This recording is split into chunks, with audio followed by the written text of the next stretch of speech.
quem se levantou? E a gente começa em Mateus, que, como eu disse, já iniciou com uma genealogia toda heterodoxa, para mostrar que é de onde ninguém espera, que frequentemente vêm as manifestações mais lindas da graça de Deus. Que um cara horrível, como Manassés, o Hitler do Velho Testamento, pode dar à luz a um filho lindo, lindo, lindo, lindo, maravilhoso, obediente a Deus, como Josias. Ao mesmo tempo que um homem bom, como Ezequias, que recebeu visitações de Deus, que teve intimidade com o profeta Isaías e com Deus, gerou um filho monstruoso, diabólico, como Manassés. E você vê que as únicas mulheres citadas na genealogia aqui de Mateus são aquelas que não tinham nada a ver com a heterodoxia do povo de Israel, nem com o DNA de Israel. São gentílicas, são pagãs, ou são pessoas que tomam providências como Ruth, despudoradas, de chegar e deitar, descobrir o saião de Boaz e botar a perna na coxa dele. O que uma mulher quer à noite, quando levanta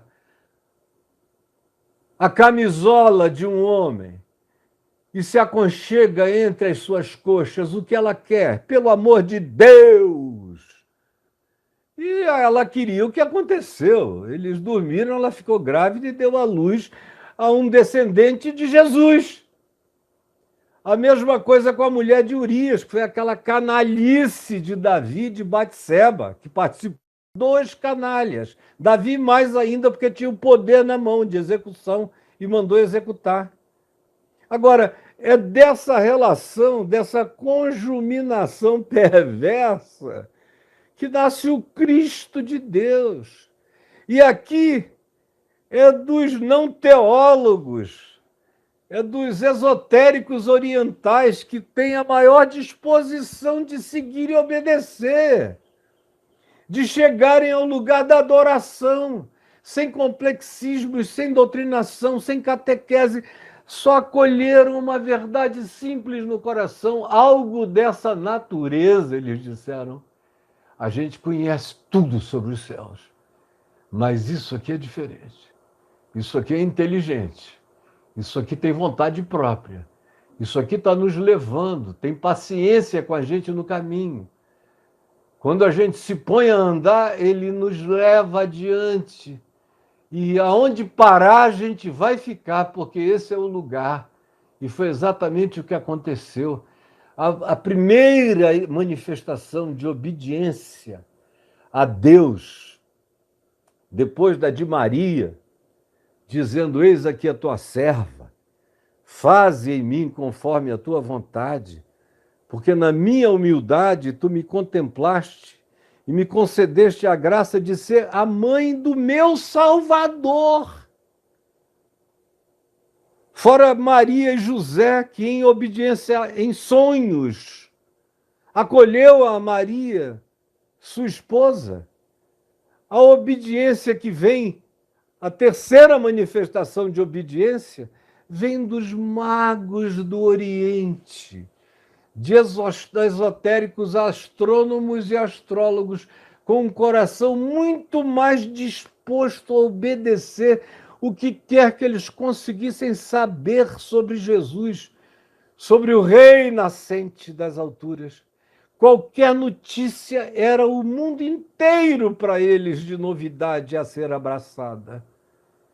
Eles quase não tinham nada, mas o que eles tinham era o tudo que eles acolhiam. Foi, de fato, a minha tese de ordenação ao Ministério Presbiteriano em janeiro de 1977. Eu comecei o meu ministério em 73, mas eu escrevi a minha tese de ordenação ao Ministério Presbiteriano em janeiro de 75. E, portanto, quando eu estava fazendo, ainda tinha 19 anos, eu vim a fazer 20 anos no dia 15 de março daquele ano de 75. Então, eu era só um garoto de 19 anos escrevendo uma tese complexa que habita as convicções do meu coração praticamente desde a minha infância. Quem me acompanha aqui sabe que eu nunca fui diferente desde pequeno. Eu sempre vi a graça de Deus espalhada no mundo.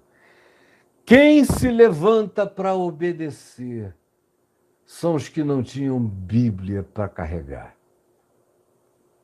São os que não tinham nem Bíblia para decorar, mas tinham uma disposição intrínseca para a obediência, para se colocar a caminho, para não brigar contra as evidências. Eram pessoas que tinham sensibilidade para ver os sinais. Eles não tinham nem texto escrito, não tinham a insistência dos profetas, ensinando, repetindo, ensinando, advertindo, não. Olharam, viram, disse, é inusitado, vamos. E chegaram. Porque Deus é livre. Porque Deus fala com quem quer, aonde quer, como quer, sem precisar de ninguém. Quem foi o apóstolo que foi até a terra dos magos dizer: vão a Israel que vocês vão conhecer o Salvador? Quem foi? Quem foi aquele que teve essa intuição e saiu correndo pelas nações à volta para trazer esse anúncio? Quem foi? Ou sequer o anjo? Que anjo foi? Não. Foi um objeto, sinal, inteligente no céu, que os conduziu para eles. Era mais do que suficiente para o mundo que eles habitavam, aquilo ali. Era um pingo que equivalia a uma escritura inteira. A gente diz numa expressão brasileira que um pingo é letra. Para quem sabe, um pingo é letra. E para esses caras, um pingo era mais do que a escritura inteira. Porque os rabinos de Israel, os sábios, tinham a escritura toda, a Torá, os salmos, as sabedorias, os profetas, sabiam Miqueias de cor, sabiam que era Belém, sabiam tudo, recitavam tudo, repetiam tudo e ninguém se levantava para adorar ninguém, obedecer nada. O único que foi depois a Belém foi com a intenção de matar. Ele mesmo não foi, mas mandou os seus oficiais e a sua guarda matar todas as crianças que tinham nascido de 2 anos para baixo, para não correr o risco de que eles não tivessem, os magos, precisão tão certa do dia e da hora do nascimento. Então, para não haver erro, Herodes mandou matar com uma folga, com uma margem de antecedência muito grande para ninguém escapar. Mas assim como os magos foram advertidos em sonho, olha como os rabinos não ouvem Deus em sonho, ninguém lá ouve Deus em sonhos. Só José, só os magos, só Simeão, o profeta, que carregava aquela intuição de que ele não morreria sem antes ver o Messias nascer, só Ana, a profetisa piedosa, que disse a Maria: esse menino está destinado para levar a ruína de muitos, e uma espada vai atravessar teu coração. Só Isabel, prima de Maria, que quando ouviu a voz de Maria saudando-a lá em Karen,